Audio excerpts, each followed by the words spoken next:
Hola, muy buenas tardes. Les doy la bienvenida a esta segunda edición de nuestro webinar del día de hoy. Con nosotros vamos a tener a las maestras Oreli Palmas e Idolina Camargo nuevamente. Les comento, la maestra Oreli Palmas cuenta con una licenciatura en la enseñanza del inglés como lengua extranjera de la Escuela Normal Superior de México, así como una maestría en lingüística aplicada en la Universidad de Surrey, Inglaterra. Ha enseñado idiomas extranjeros e inglés para propósitos específicos en todos los niveles en México y el Reino Unido. Además de su amplia experiencia como formadora de docentes en México y América Central, la maestra es actualmente la coordinadora de apoyo de proyectos de soluciones de aprendizaje en Cambridge University Press. También es examinadora oral y entrenadora líder para Cambridge Assessment English. Asimismo, Idolina Camargo es maestra de inglés. Ha trabajado por más de 40 años con alumnos de todos niveles y edades. Capacitadora de maestros de inglés por más de 20 años, 16 de ellos en consultoría académica para programas oficiales de inglés en todo México, trabajando mano a mano con las coordinaciones estatales, entrenando a sus maestros de educación básica. Además, es ponente nacional e internacional en América Central y Sudamérica, coautora de una serie para preescolar, así como revisora de diferentes publicaciones internacionales y nacionales. Es consultora académica de cuentas clave para Cambridge University Press. Muchísimas gracias a ambas por estar hoy con nosotros otra vez. ¿Cómo están? ¿Cómo se sienten? Muchas gracias, Juan Carlos. Excelente, muy contentos de poder estar aquí, ahora sí, porque ya los dejamos plantados un día, pero esto no va a suceder de nuevo. Aquí estamos y agradecemos mucho la oportunidad de trabajar con ustedes el día de hoy. Igualmente, muchas gracias por la oportunidad. Estamos felices de estar aquí con ustedes nuevamente. El agradecimiento es de nosotros, los profesores las estaban esperando. El otro día no pudimos tenerlas porque hubieran problemas técnicos con la conectividad de ambas. Sin embargo, aquí las tenemos en vivo a todo color y listas para su presentación. Muchísimas gracias, las dejo. Ready. Gracias, Juan Carlos. Nos vemos al ratito. Gracias. Excelente, pues, well, let's get started. We're ready for this presentation, Idolina. Totally ready. So we're going to talk today about integrating skills. So I'm going to start sharing my presentation. We're going to be talking about integrated skills.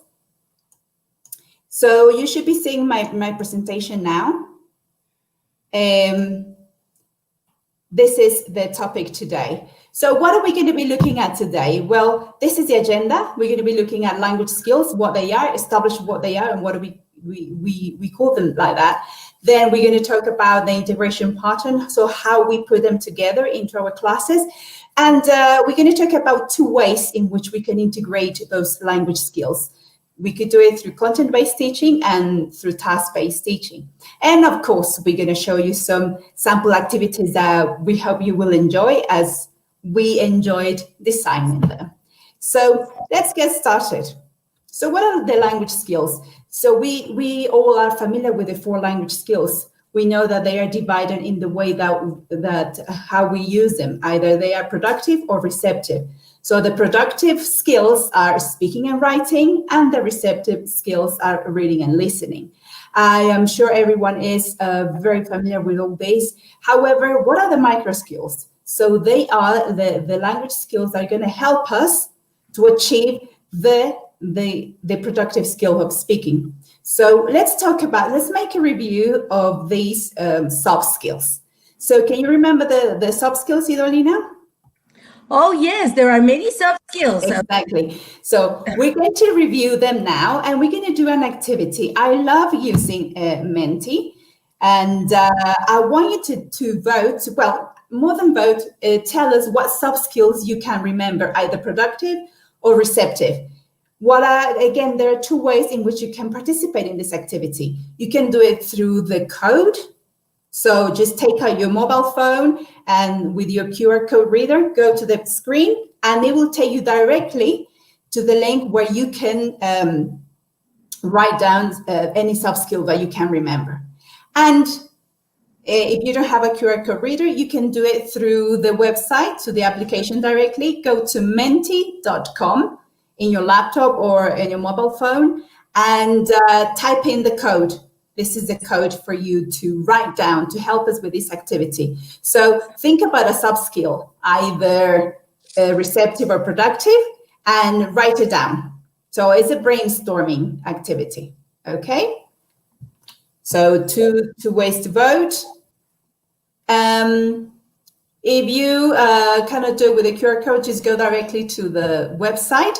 So I'm going to stop sharing this screen, and I'm going to go to the Menti website, so we can see your answers, okay? Don't worry if you miss now the QR code. I'm going to show another screen where you can go through the website, okay?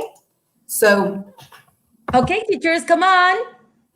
So maybe you can give us some ideas, Idolina, of soft skills. Do I give them some ideas? Yes, like for receptive skills. What soft skills for reading can we think of? Maybe before reading, maybe the soft skill of predicting. Could it be? Okay, yes, very good. Hey, wow, there they are. We don't need to tell them. They know. No, we don't need to tell them. There they are, look.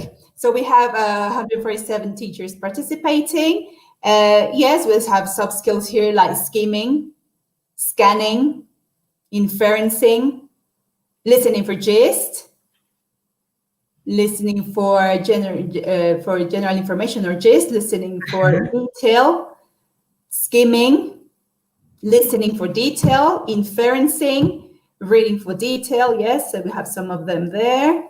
Productive teachers, come on! I haven't heard many productive. Yes, that's right. We're missing on the productive. What are skills for writing? Spelling. Reading for specific information. Some of them, we have some of those there. Some productive skills, yes. But what about, we have the productive skills which are writing and speaking. But what other things, what other skills do we need to achieve those? Maybe writing. As to writing, what other skills? Writing, what other skills do we need for that? Aurelie said pronunciation, perfect, yes, that's for speaking. The sub-skill of speaking.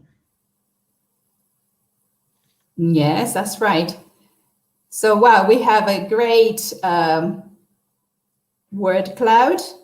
So maybe we go back. Let's just stop that now, and then we go and review them. Would you agree, Dolina? Totally. Let's go review. Okay. So let me share my screen again. So we were working on another screen. So let me now go back to the presentation, and let's review the sub skills. So we're looking at receptive skills now. Okay. Receptive for reading, the reading sub skills for the receptive skills could be predicting, could be skimming, reading for gist. I think all of these you wrote down in your Menti. Scanning, intensive reading, inferring meaning, extensive reading. How about listening, Aurelie? Yeah, listening. We have listening for gist, listening for specific information, listening for detail, intensive and extensive listening, interpreting text, and predicting and guessing. If you look at the skills, they are similar because you can listen for detail as well as you can read for detail, correct? Remember, both of these skills are receptive, so the sub skills will be very similar. It's just that the context or the text will be different. It's a listening or a written text. Fantastic.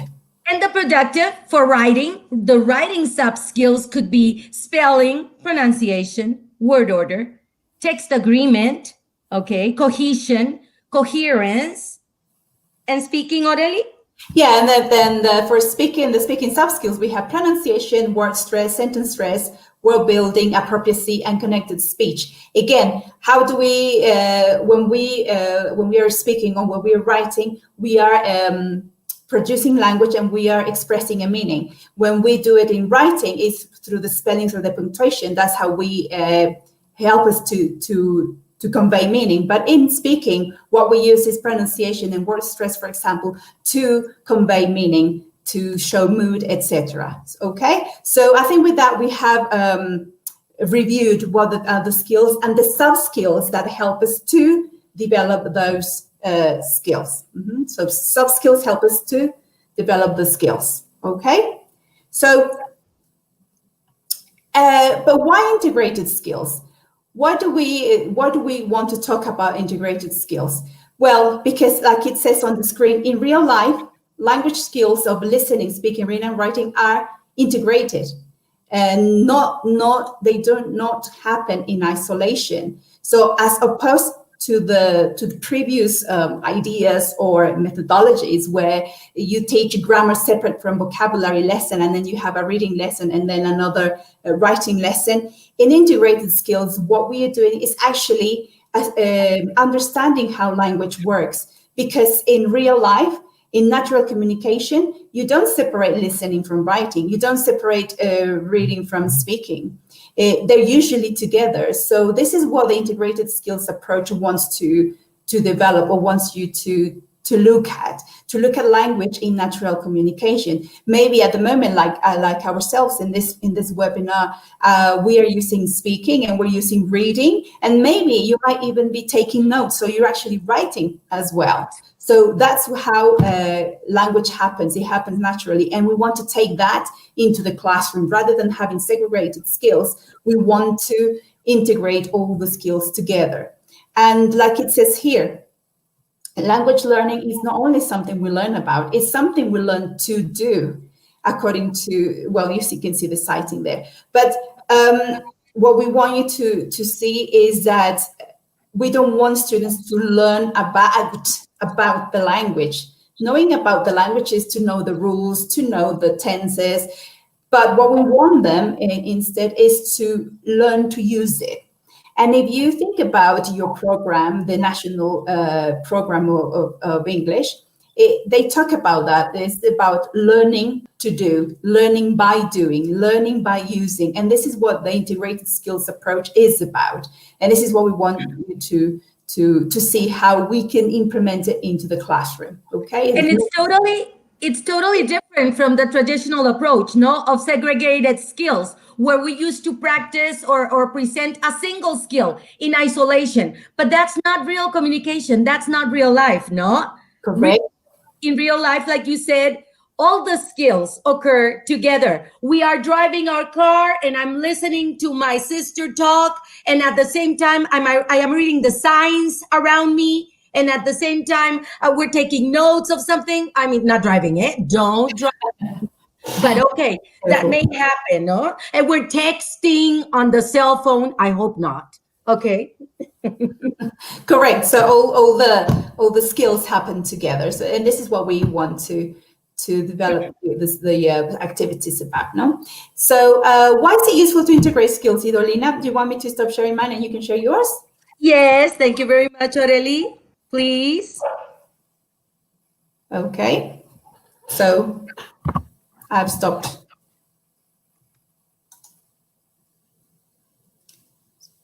Yeah, so integrating skills. So why is it useful?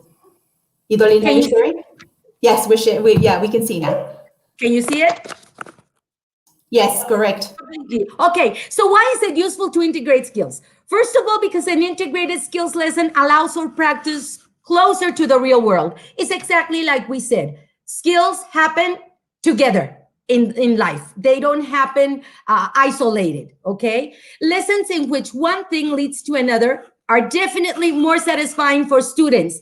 First, a skills integration provides continuity in the teaching learning program, because in this approach, the tasks are closely related one with the other. Okay, that is very important. Okay, there's continuity because we begin with a reading and then we follow with the writing and with the speaking and then with the listening, and we'll see some activities that where you're going to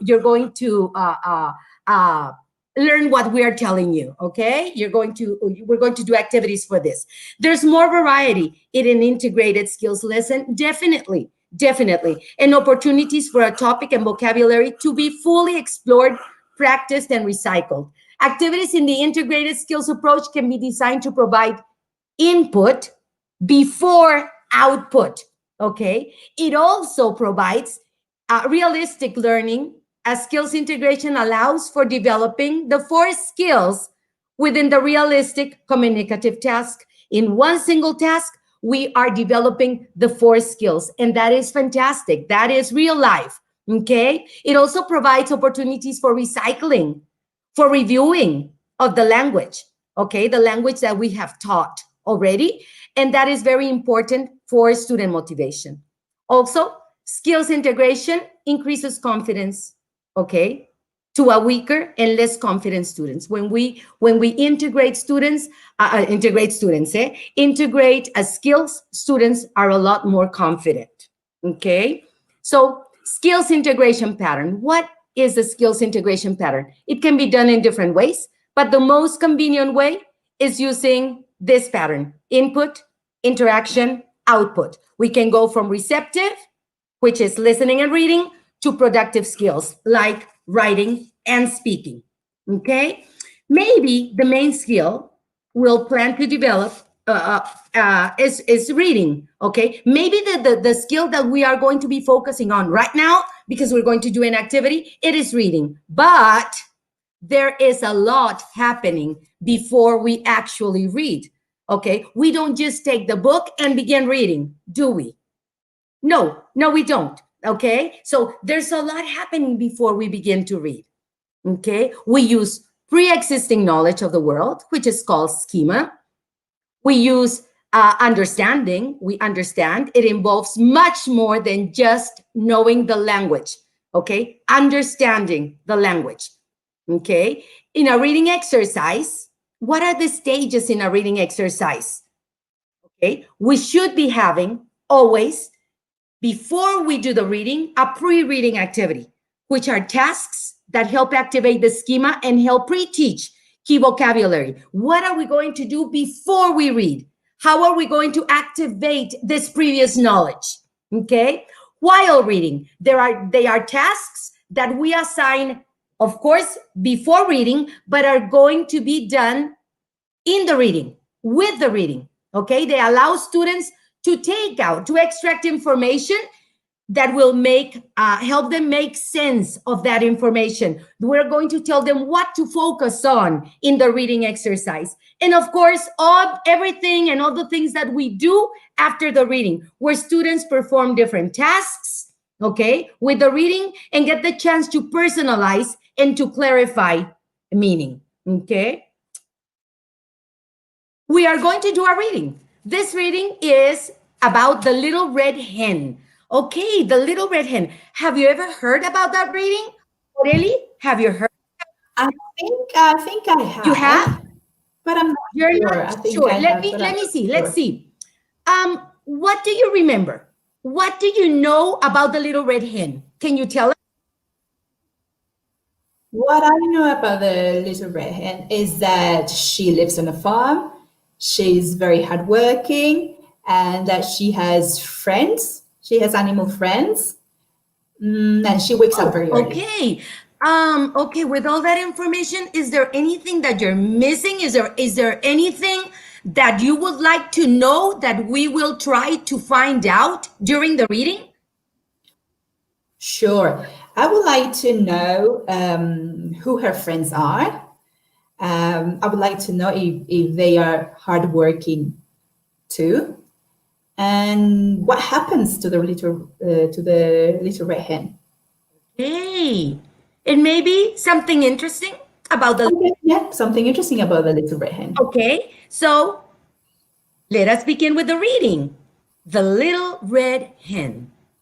Once upon a time, there was a little red hen who lived on a farm.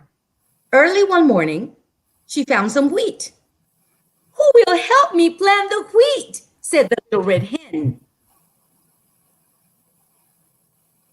No, sorry. No, not I, said the pig. Not I, said the cat. Not I, said the rat. Oh, very well then, said the little red hen. I'll do it myself. And so she did. Who will help me water the wheat? Said the little red hen. Not I, said the pig. Not I, said the cat. Not I, said the rat. Oh, very well then, said the little red hen. Then I'll do it myself. And so she did. Who will help me cut the wheat? Said the little red hen. What do you think the pig said? Yes, exactly. No. Not I, said the pig. Not I, said the cat. Not I, said the rat.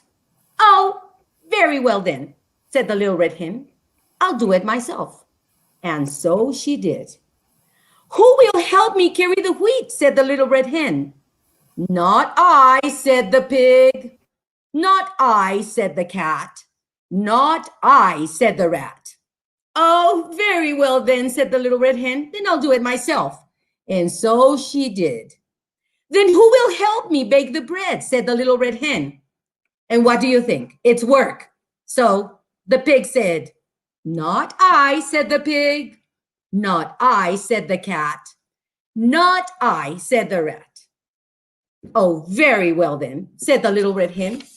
I'll do it myself. And so she did. But then she made the bread. So she says, Who will help me eat the bread? Says the little red hen. Of course, the pig said, I will. I will, said the cat. And I will, said the rat. Oh, no, you won't, said the little red hen. I will eat it all by myself.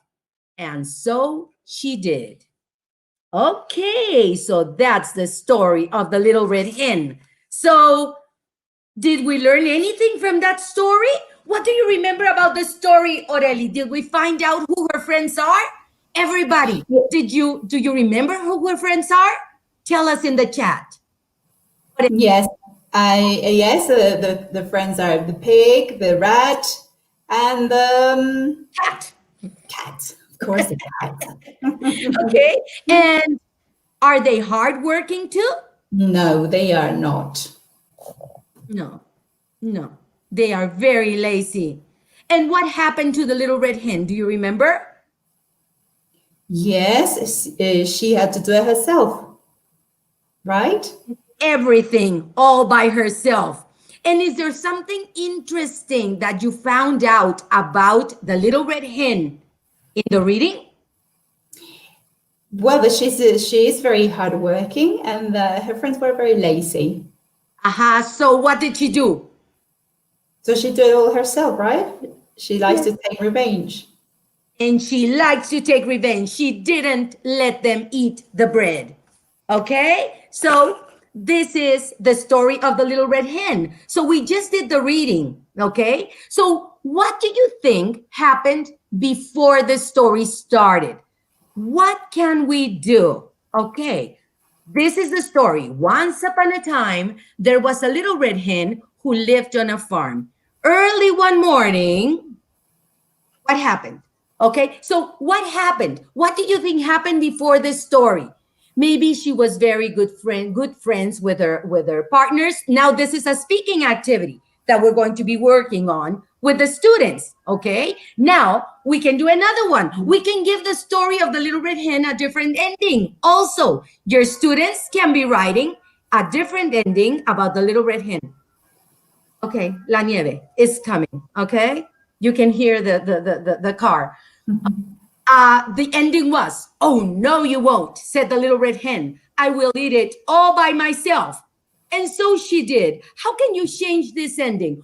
How could the story have ended in a different way, Aurelie? Can you think of an ending, a different one? Yes, maybe I will say yes. Maybe I will do the opposite. I will say, yes, you can, I will share it with you, but you will have to help me next time, and maybe get them to make a compromise or something. That will be my ending. Fantastic. Very good. And each one of your students is going to have a different ending. Okay. And they're going to have an opportunity to express in speaking a different ending. Okay, now let's retell the story of the little red hen. This is another exercise that we can do. Okay, remember the beginning? Yes, more or less. How did it begin? Can you put the words together to tell me the beginning of the story? Once upon a time, the little red hen found some wheat, right? Okay, yes. Okay. Once upon a time, there was a little red hen who lived on a farm. Early one morning, she found some wheat. Okay. And then what happened? She asked for help, right? Okay, what did she say? She said, "Who will help me plant some wheat?" Right? Okay. Okay, said the little red hen. Who will help me plant the wheat? Said the little red hen. So this is another activity that you can do with that simple reading and continue and continue and continue. Okay, so activities to do before the reading and after the reading. What activities can we do? Okay, we can pre-question, we can do it yourself questions, we can provide a title to the story. We don't give them the title and ask the students to give us a title. We can summarize the story. We can ask them to continue the story like we did. Preface what happened before. We can do a gapped text exercise. We give them in written the story and we gap some of the verbs or of the text. We can make mistakes in the text and have our students correct them. We can do comparisons. We can do responding. Okay. And the last one, I cannot read it because it's covering, but it says Representation of content. representation of content. We can do a role play. Okay. Represent the content. Okay. Very good. Okay. You'll be getting a handout with all of this. So don't worry. Okay. Correct. Activities to do before, during, and after reading. More activities, like we said the last one, role plays relating to the characters in the story. Making a story into a play and putting it on in class. Drawing the story in comics. That's fantastic. Changing the ending of the story. Choosing your favorite part of the story and discussing your favorite part of the story. Talking about the characters in the story. Talking about messages. Doing graphic organizers, organizing the events, cause and effect. Class debate on an issue in the story in groups. Various writing activities, summarizing, dialogue, writing letters to the characters, or writing a newspaper report. For example, you can ask your students to write a letter to the little red hen, okay, to the main character. I did my homework. I wrote the letter, and my letter says, "Dear little red hen, hello. I am writing to you to tell you that I think you are very intelligent. The pig, the cat, and the rat are very lazy. I hope your bread was very delicious and you enjoyed it very much.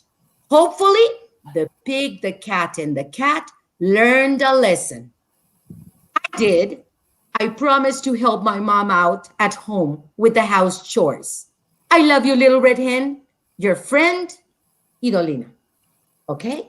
So, Nice letter, Idolina. okay, that was my letter to the little red hen. I also wrote a news article about the little red hen for the newspaper El Heraldo de Chihuahua here in Chihuahua. Okay? And my news article about the little red hen begins.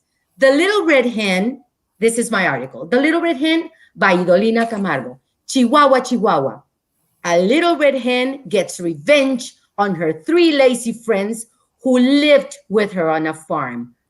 On a beautiful sunny day, this hardworking little red hen, blah, blah, blah, blah.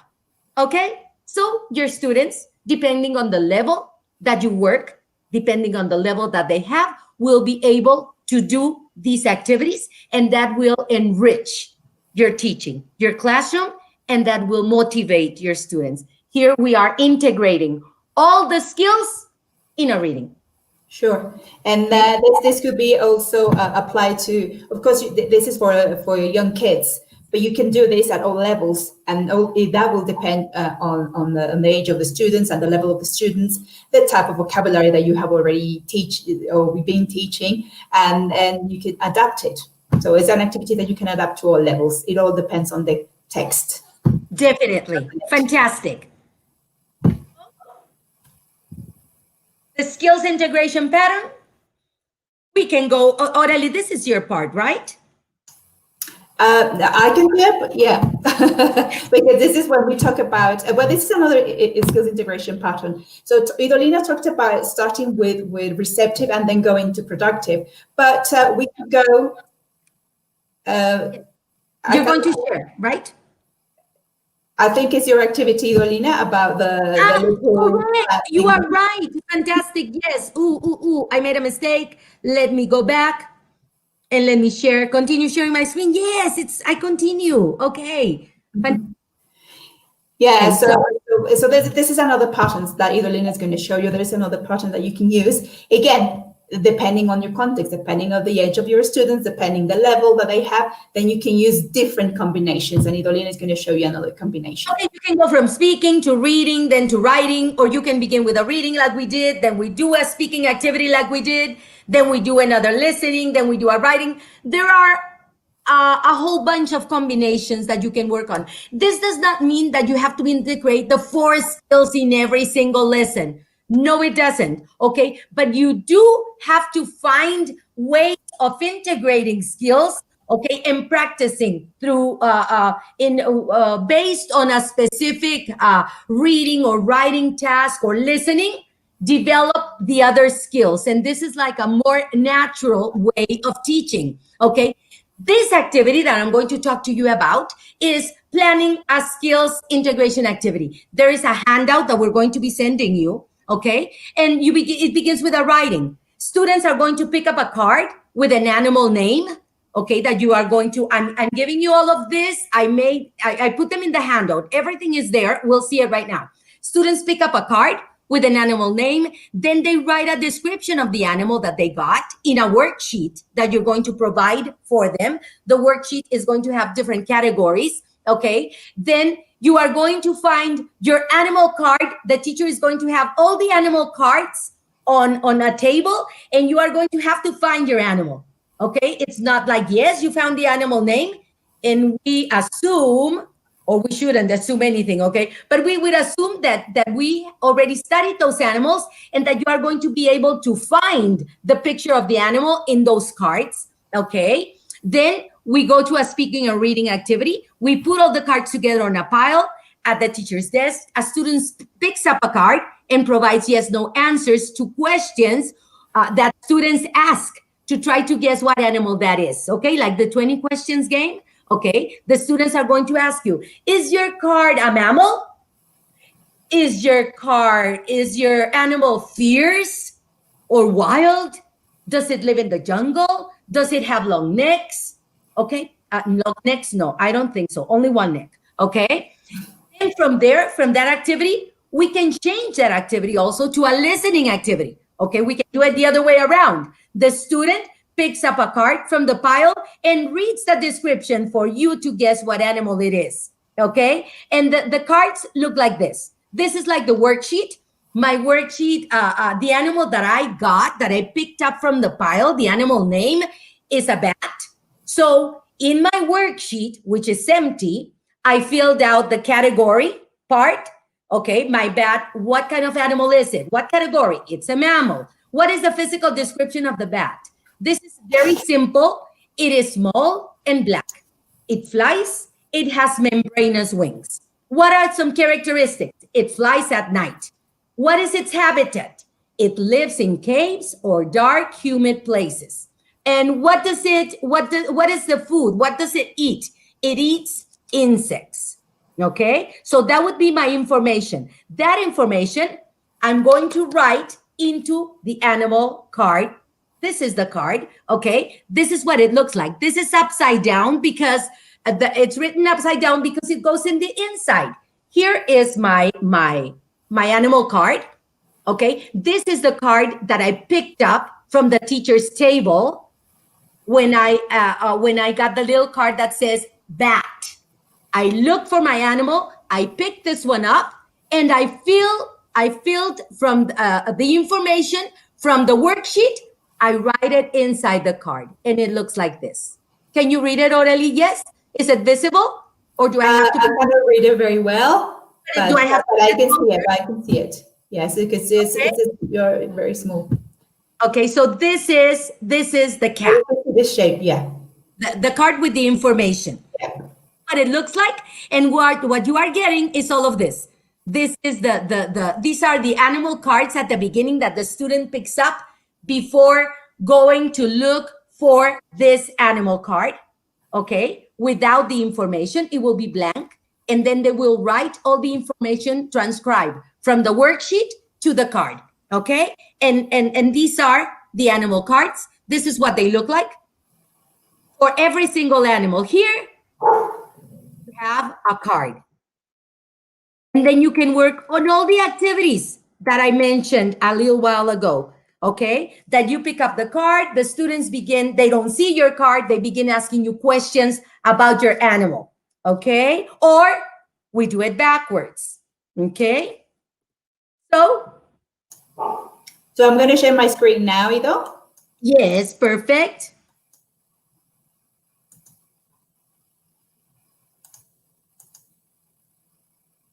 Have you stopped sharing? Yes. Okay.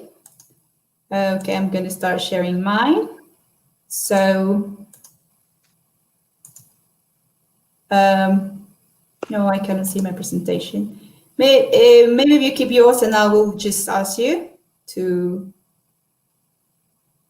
pass the screen as I go along. Yeah, I'll speak in each of them. Yeah. So we don't lose more time. Yes, of course. Okay.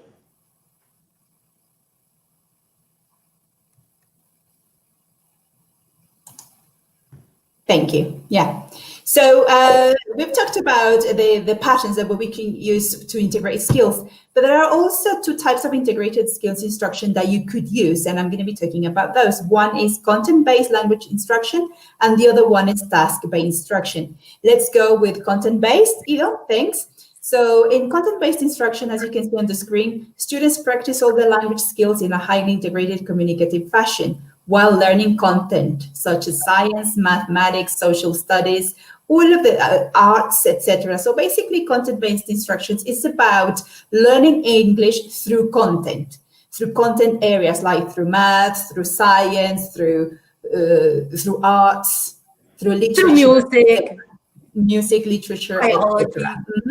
So I'm going to show you this activity that is on the screen. So this is an activity that is for third, fourth graders. But again, you know, the activity you can adapt to the different levels of the basic education. So in this case, imagine that we're talking about, or we are presenting animals, different types of animals to our students. So they already know the names of these animals, dog, horse, etc., the ones that you see on the screen. Okay, so but the activity is about, can we go to the next one, Ido? So the activity actually is about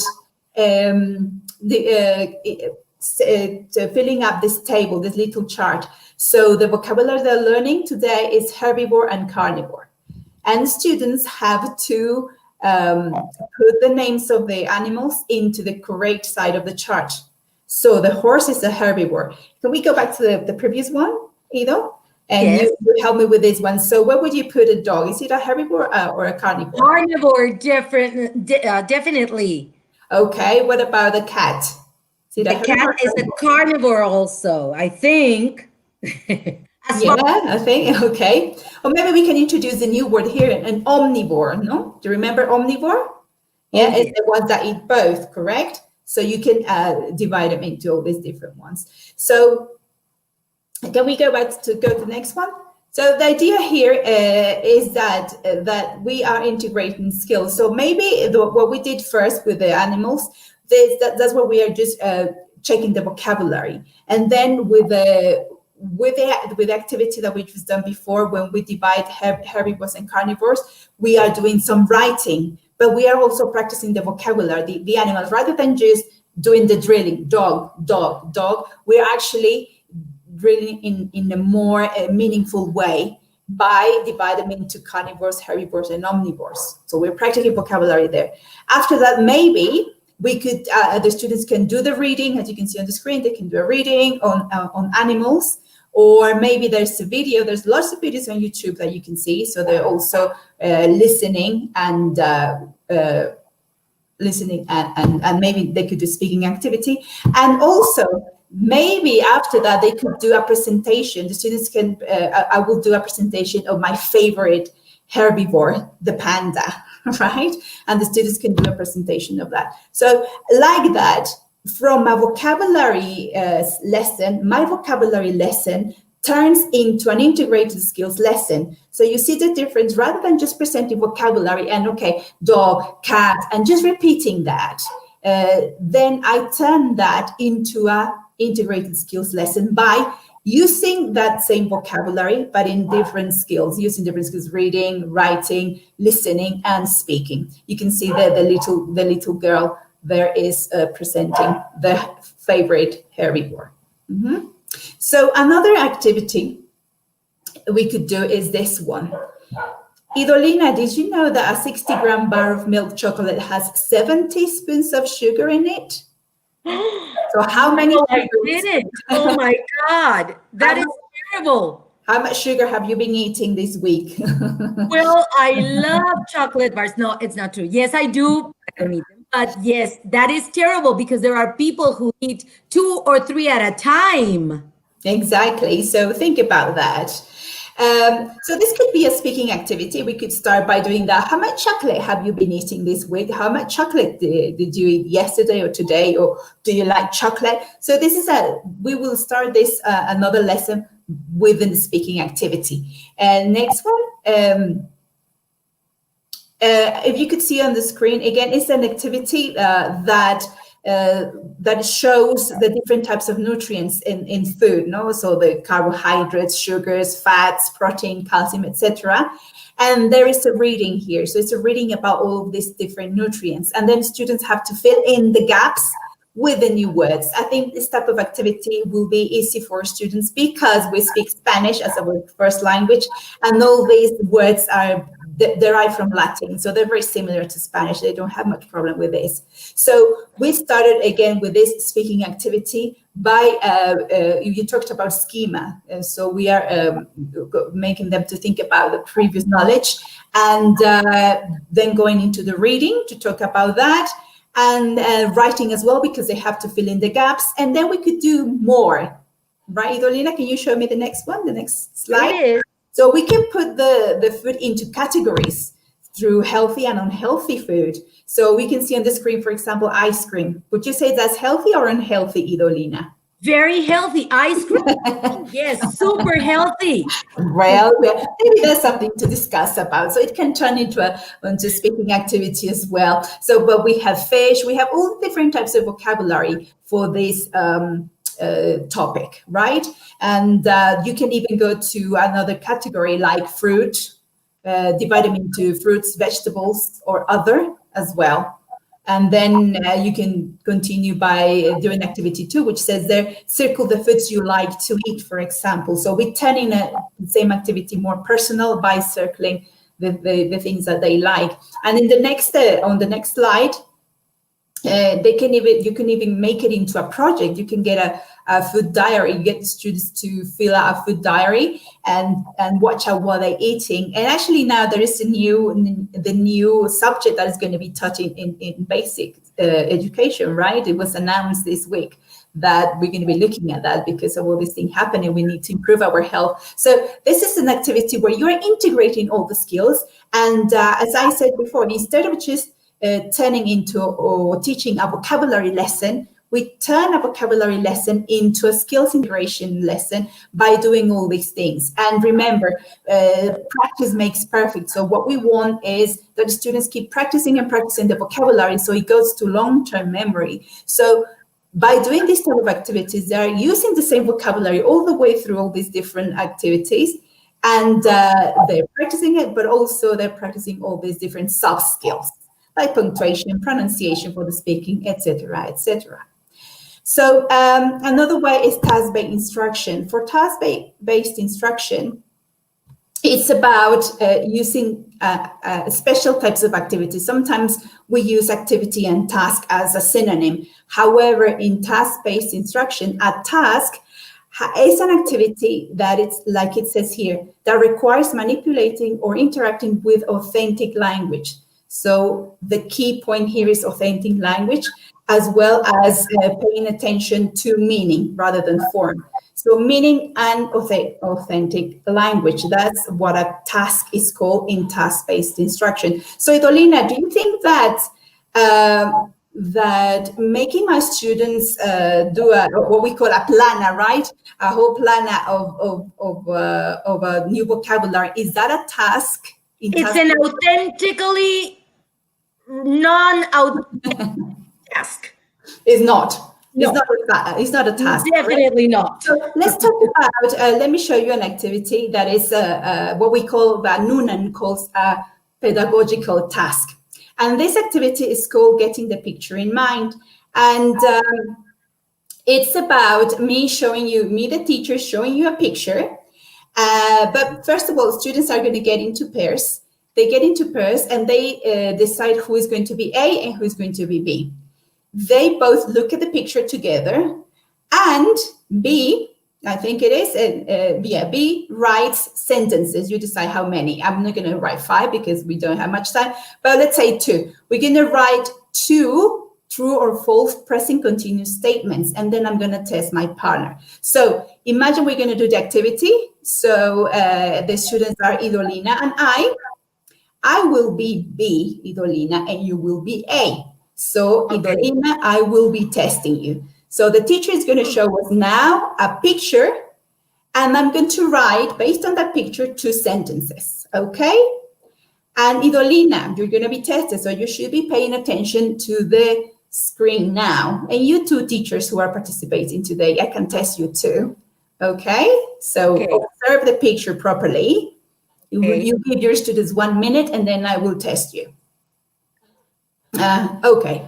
So I am terrible. I am terrible for tips. So Idolina, is the dog eating? Is that true or false? The dog is eating. Is that true or false? That is false. The dog was, the dog was playing, not eating. Okay, very good, Idolina. The boy is cycling. Yes, the boy is riding a red bike. Let's see the next picture to check your answer. Is that correct? Hope so. Hey, yeah. Very good, Idolina. You did well.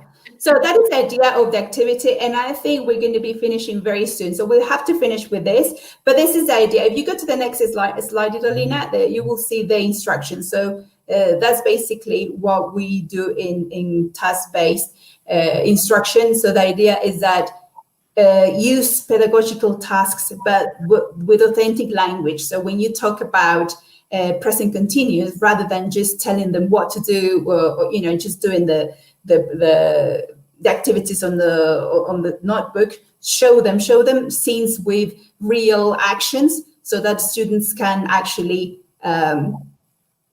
do something that is real. No, so when somebody asks you, "What are you doing?" Well, I am painting. So it's part of real life. So the idea of of task-based is to bring the real language into the classroom. So, and now we would swap. So you would ask me, you would test me now with a different picture. Okay, so I'm not sure we have time for the next activity, because Ana Laura from Proni is telling us that we need to finish now. Can we finish the next activity, or? Okay, it's in this. Remember that this activity is also in the handout. Okay, yes. You will get a handout with this presentation plus other activities that you could be working. Okay. Mm-hmm. Okay. So let's consider. To learn more about various ways to integrate language skills in the classroom, like content-based, task-based, or a combination of both, reflect on your current approach and evaluate the extent to which the skills are integrated. Choose instructional materials, textbooks, technologies that promote the integration of skills. Even if a given course is labeled according to just one skill, remember that it is possible to integrate the other language skills into the tasks. Okay, just take into consideration that you don't have to stick to only one skill. Consider other possibilities for integration of skills, and that makes it more meaningful. Okay. Correct. So I think we have Juan Carlos here now. So we will have to wrap up. So we would just like to finish by saying, well, we try to show you that even though that you can have very, very basic lessons, but by integrating all these activities, you can actually make a skills integration lesson, and that will help your students to develop the language more naturally. Thank you very much. Definitely. Idolina, Aurelie, thanks a lot. Everyone is amazed. They're super happy. I can see a lot of comments. For example, Ismael says, I like this. Fabiola says, please continue. We would like to. We would love to. We don't have time. I know. I'd love to have you here like 4 hours. But we don't have the time. They love these activities. They are very significant for them. I have one question, or maybe two, if we answer super fast. The first one is, for example, how can we work the reading skills when learners are too shy? Very good question. How readings when the learners are too shy?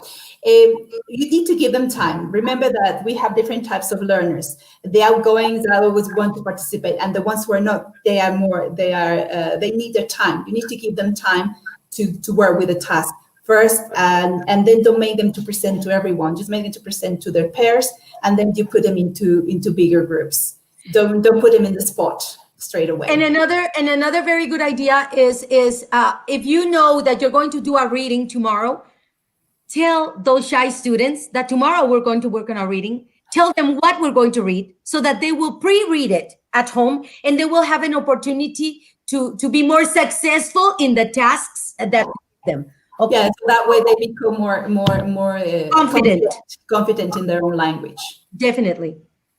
Okay, thanks a lot. The last question.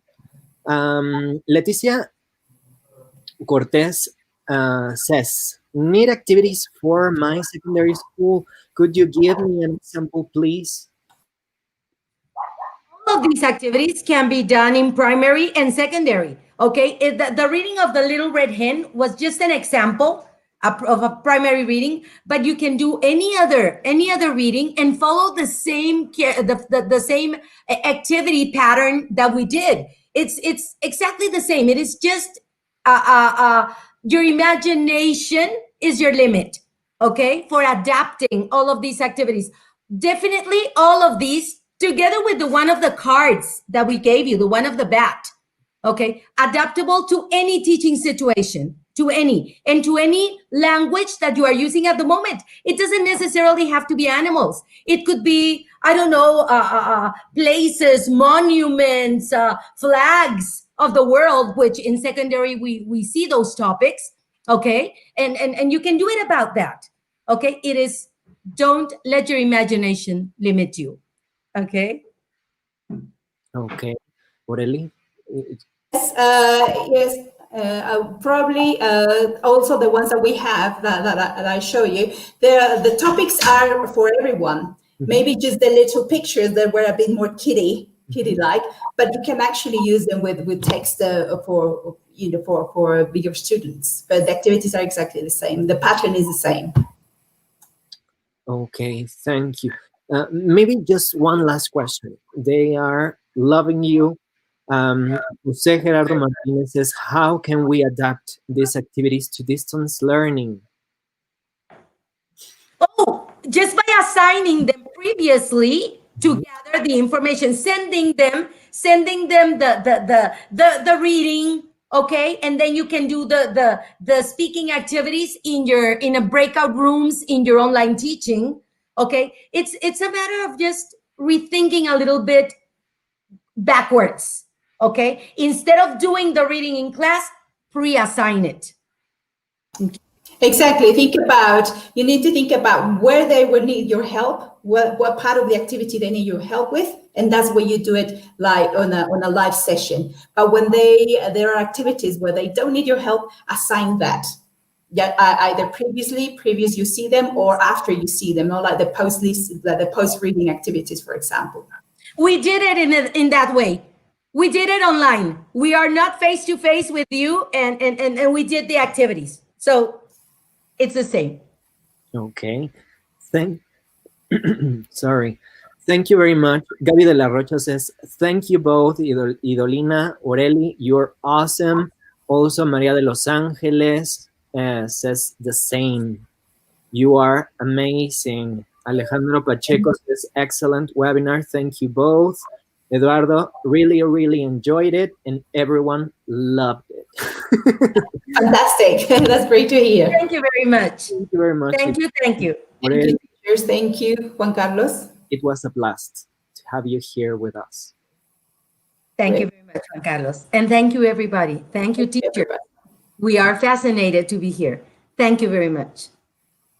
Bueno, muchísimas gracias por estar aquí con nosotros en este segundo webinar del día de hoy. Nos quedan todavía unos días más para poder seguir disfrutando con estas conferencias que han estado maravillosas. Nos vemos mañana. Que pasen muy buena tarde. Hasta luego.